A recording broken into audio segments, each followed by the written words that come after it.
Assalamualaikum students, how are you? I hope you are fine. It is our 7th video lecture of English for class prep and I am your class teacher from IFHJ. So students, please open your English books with me.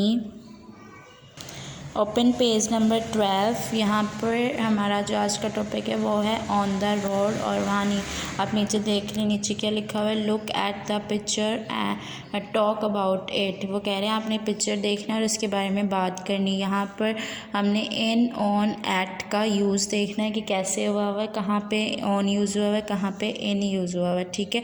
और road पे जो चीज़ें हैं उनमें इन और on, eight कैसे use हुआ है, ठीक है। चलें अब आपने मेरे साथ साथ इसको रीड करना है। मैंने ये आपको 1 टाइम रीड करवाना है, आपने इसको 2 to 3 टाइम्स अपने घरों में याद करना है स्पेलिंग के साथ, क्योंकि अगर आप स्पेलिंग के साथ नहीं पढ़ेंगे तो ये आपको अच्छी तरह से याद नहीं होगा, ठीक है। चलें हम स्टार्ट करते हैं। सबसे पहले है look, LOOK, look. The girl is on the elephant, the girl is on the elephant. वो क्या कह रहे हैं, गर्ल जो है एलिफेंट के ऊपर है। तो आप देख रहे हैं लड़की कहाँ पे है, एलिफेंट के। ये एलिफेंट है और इसके ऊपर लड़की बैठी हुई है, तो इसका क्या मतलब है, ऑन यहाँ पे, इसलिए यहाँ पे ऑन यूज़ हुआ है, ठीक है। अब हम आगे चलते हैं। अब मैं आपको स्पेलिंग के साथ नहीं पढ़ा सकती, लेकिन आपने इसको स्पेलिंग के साथ अपने घरों में याद करना है, ठीक है। उसके बाद है the boy is on the cycle. क्या कह रहे हैं, the boy is on the cycle. यहाँ पर भी ऑन यूज़ हुआ है और क्या कह रहे हैं, जो लड़का है वो साइकिल के ऊपर है। तो यहाँ लड़का साइकिल के ऊपर ही है ना, आप देख रहे हैं साइकिल के ऊपर बैठा हुआ है वो। उसके बाद क्या है, the man is in the car, the man is in the car. यहाँ पे इन यूज़ हुआ है, इसलिए क्या मतलब है कि अंदर है वो जो आदमी है वो कार के अंदर है, ठीक है। The man is in the car, वो अंदर बैठा हुआ है ना, इसलिए यहाँ पे इन यूज़ हुआ है। उसके बाद है the monkey is in the car, the monkey is in the car. यहाँ पे भी क्या यूज़ हुआ है, इन यूज़ हुआ है। इन यानी कि मोंकी बंदर जो है वो भी कार के अंदर है। देख रहे हैं ना आप यहाँ पिक्चर में, मोंकी भी कार के अंदर है, ठीक है। अब उसके बाद है लुक एट द गर्ल। कह रहे हैं एट का क्या मतलब है, तरफ, यानी कि उसकी तरफ देखने। वो कह रहे हैं look at the girl, girl को देखें, गर्ल की तरफ देखें, ठीक है। Look at the girl, at यहाँ पे यूज़ हुआ है, ठीक है। उसके बाद है look at the boy, boy की तरफ देखें, लड़के की तरफ देखें। उसके बाद है लुक एट द मैन, आदमी की तरफ देखें।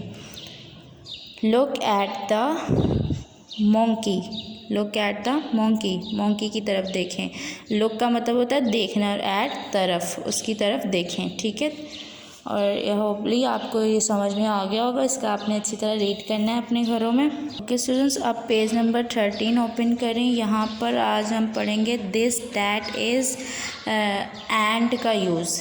दिस, दैट और एंड का यूज़ पढ़ेंगे। दिस क्या होता है, दिस जो होता है वो, जिस दिस का मतलब होता है ये, यानी कि पास वाली चीज़ों के लिए क्या यूज़ होगा, ये। और डैट वो, डैट किसको कहते हैं, वो, यानी कि दूर वाली चीज़ों के लिए डैट। और एंड का क्या मतलब है, और, यानी कि और। जैसे कि हम दो चीज़ों को अलग अलग करेंगे, सपोज़ के आपके पास पेंसिल और रेज़र है, तो आप क्या ऐसे तो नहीं ना, पेंसिल रेज़र तो नहीं ना करेंगे, आप इन चीज़ों को अलग करेंगे तो बीच में और एंड लगाएंगे, पेंसिल एंड रेज़र, ठीक है। अब इसी तरह ये यहाँ पे दो सेंटेंसेस दिए हैं और उसमें एंड का यूज़, उनको उन दोनों सेंटेंसेस को अलग करने के लिए बीच में एंड यूज़ किया गया, ठीक है। चलिए हम इसे रीड करते हैं, फिर इससे हमें पता चलेगा कि कैसे यूज़ हुआ है। अब यहाँ पे सबसे पहले है this is a cycle, this is a cycle, ये साइकिल है। एंड और डैट इज़ आ कार, वो कार है, कार दूर है ना तो उसके लिए डैट यूज़ हुआ है। दिस पास है तो इसलिए दिस यूज़ हुआ हुआ, ठीक है। दिस इज़ आ साइकिल, ये साइकिल है। And that is a car, वो कार है, यानी कि दूर है तो वो, ठीक है।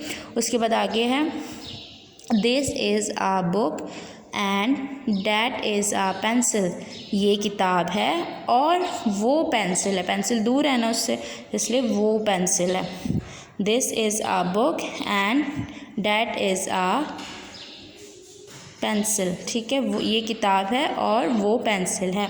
अब आगे आ जाएं, यहाँ पर है दिस इज़ अ मैन, ये आदमी है, और डैट इज़ अ वुमेन, वो औरत है। वो औरत दूर है ना, तो इसलिए वो औरत है।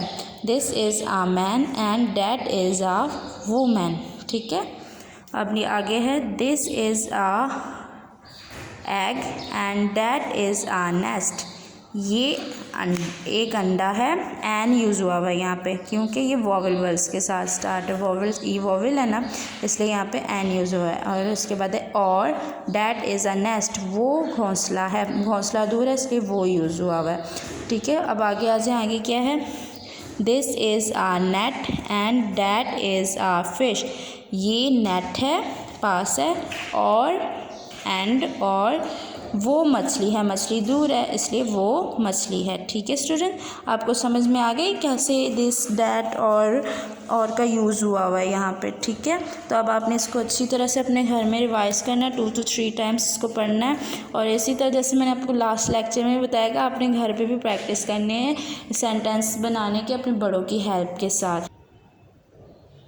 ओके स्टूडेंट्स, अब हमने बुक रीडिंग कर ली, अब हम करेंगे नोटबुक वर्क। तो आपने अपनी अपनी नोटबुक्स मेरे साथ खोलनी है और उन पर आपने अपना ये काम आज का होमवर्क नोट करना है। तो आज हम करेंगे डिक्टेशन वर्ड, जो डिफ़िकल्ट थोड़े वर्ड्स होते हैं उनको हम कहते हैं डिक्टेशन वर्ड। तो यहाँ पे भी आपको 5 डिक्टेशन वर्ड्स गिवन है, आपने इनको मेरे साथ अपनी कॉपीज़ पर नोट करना है, स्पेलिंग के साथ इनको याद करना और नीट राइटिंग में इनको आपने अपनी कॉपीज़ पे करना है। ठीक है, चलें पढ़ें मेरे साथ। IT इट, ये इट जो होता है वो नॉन लिविंग थिंग्स के लिए यूज़ होता है, यानी कि बेजानों के लिए यूज़ होता है इट। उसके बाद है दिस, THIS, दिस भी ये ON ऑन, ऊपर अभी आपको हमने ऑन और इनका यूज़